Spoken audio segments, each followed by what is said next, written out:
Hello, it's my first day back in 2019. So hello everyone, thanks for joining me on my channel. This is Horticulture. I hope you've seen my winter royalty, plants of winter royalty vlog video recently that I put up, because I want to show you something. I showed the Daphne in there. Well, I can smell the Daphne from here. I don't know if you can see it there, but we'll zoom in and then you can see just how far away it is. Okay, can you see it? It's sort of behind those two trees in the middle. It's right in the centre of the shot. There. The scent of those flowers I can smell really strongly down here.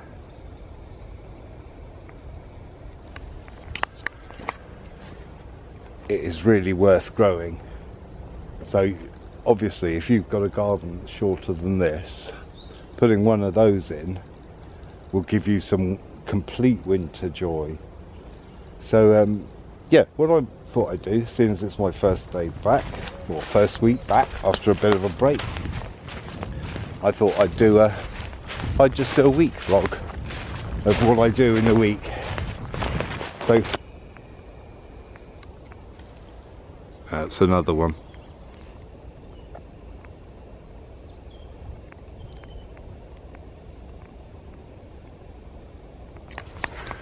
But yeah, I just thought I'd do a vlog of my week.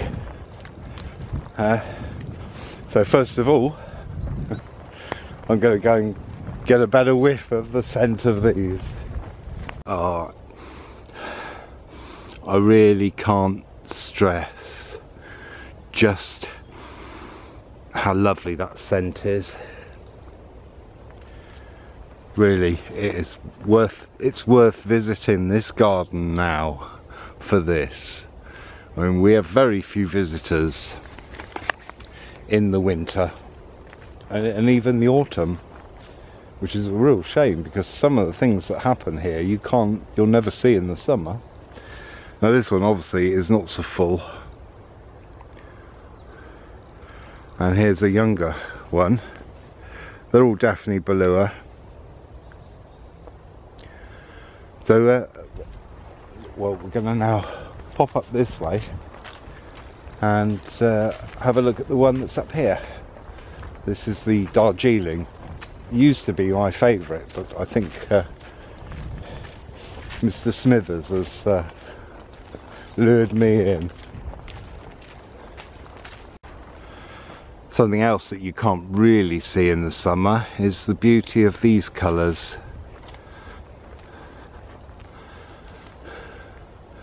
Amazing. When I planted those, they were only about 30 centimetres tall. Now this is Darjeeling, but it's not quite out in flower. It's all budding.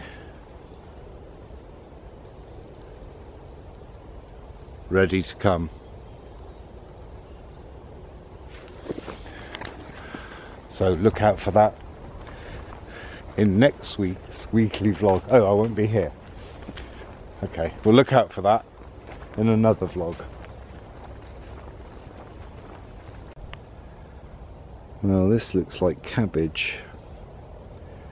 It doesn't seem to be getting heart, which is a real shame. But I must say, that purple sprouting looks fantastic. One thing that we don't do very well with in here is cabbages and cauliflower. Actually, this year's Brussels sprouts aren't very good, but I want to show you this, because this is the best.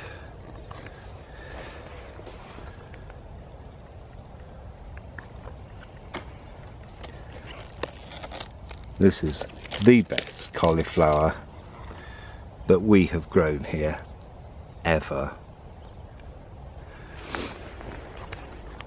So let's hope that makes it to the pan. Right, well, I'm going to get on digging this.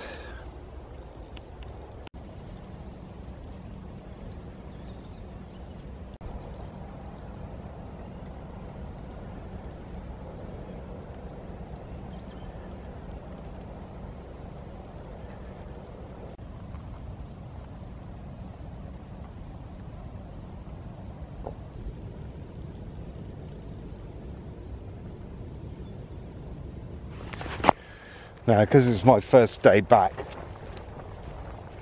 I'm making sure I take it easy, but as a warning to anyone who's going out and doing any physical work after a break of not doing it, however comfortably you think you're doing it, and however much you think you're going at a slow speed and doing okay, you're not.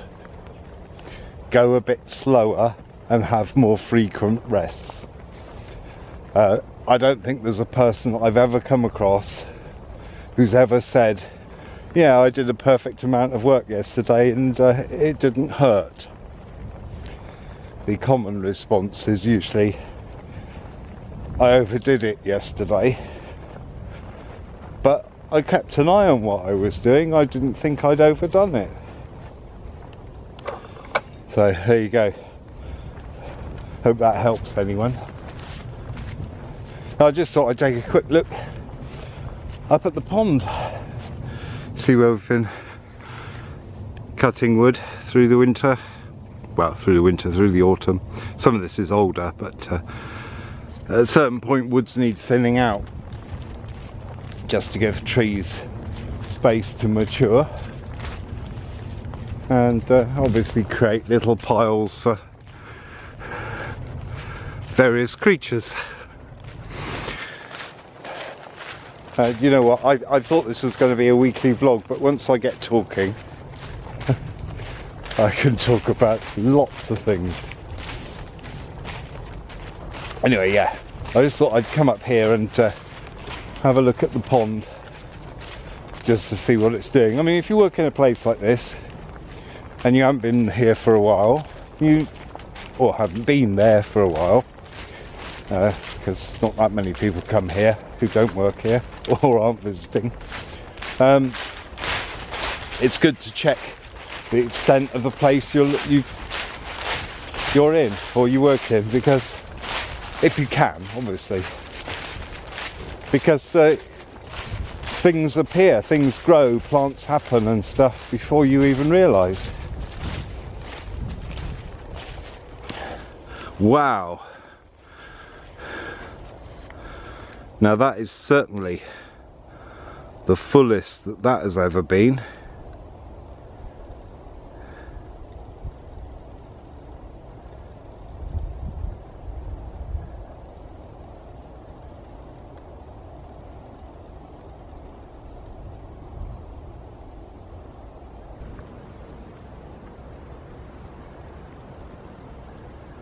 Well, I've been over on the car park bit and raked all the little twigs.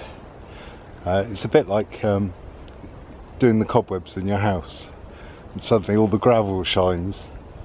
But next job is to lose this. This is the ash from the bonfire. There was a pile of stuff all the way through there, and well, you couldn't see the trunk of that beech tree, and you couldn't see where the branches split either. That gives you an idea of how much was there. So we're going to have to lose this in the wood somewhere. So that's going to be my job for the next few hours, scattering it around. People say, why don't you compost it? Well, as you can see, we have more than enough here, and we'd need a chipper because a lot of it is all the sticks, and some of it is 2-inch diameter, sometimes more, but not good enough for logs, so we have to burn it.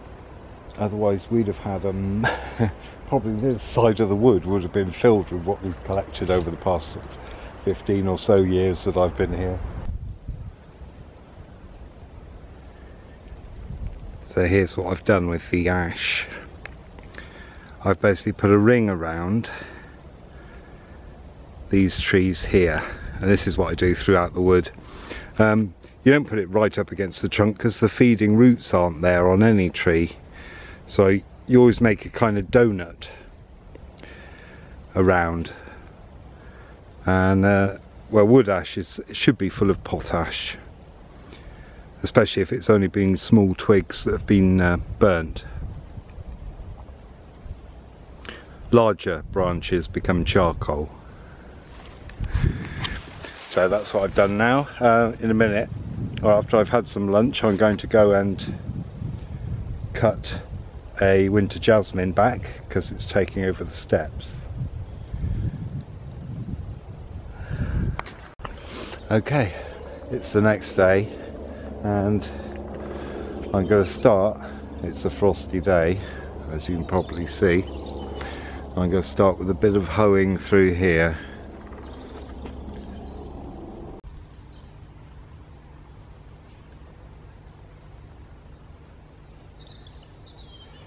So this has just come out of that bed.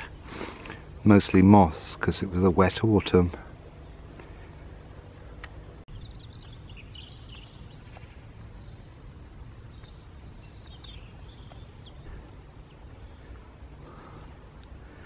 Next stop, I'm going to cut some of this. There's a lot of little brambles in there, and I'm going to make sure they don't spread. So regularly I'll go through and cut them down to stop them. It's the only method that works. So we do it with the pole cutter,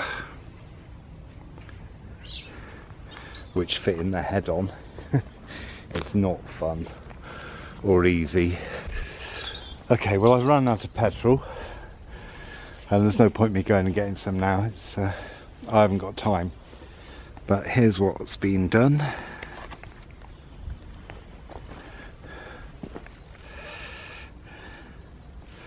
And I've also gone behind here as well, so I managed to do quite a bit.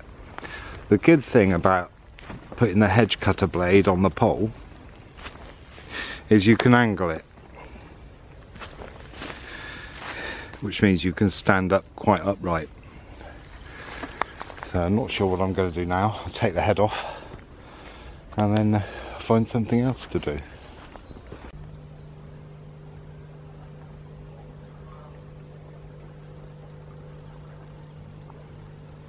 Well, my next plan is to tackle this. Obviously you can see how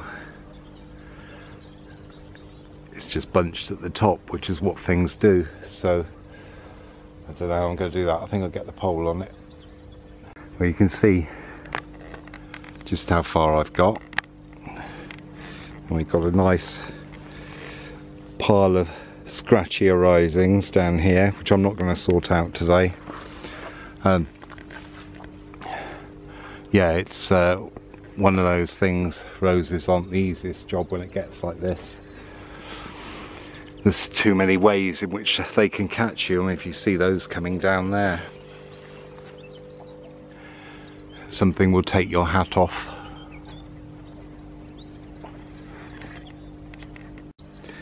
And here behind me, where I'm working, is a nice pile of clippings, well, arisings that trip me up, grab my trousers and other parts. Okay, that's me done for today. Just got to tidy up a bit and then I'm off. So I'll see you tomorrow, which is coming up. 3, 2, 1.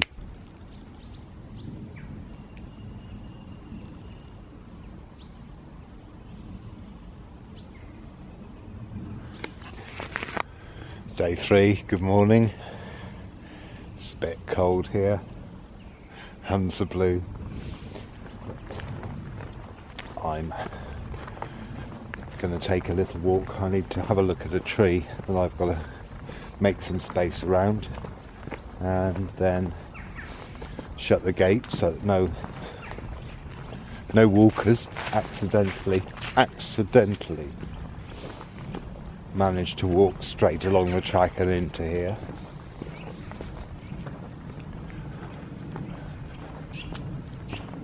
It is a nice morning. Bloody cold.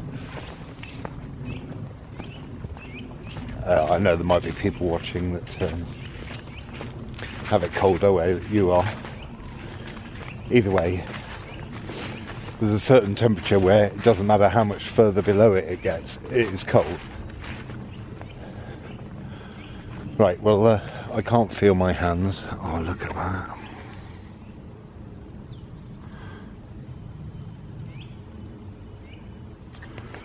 So I'm going to put this away.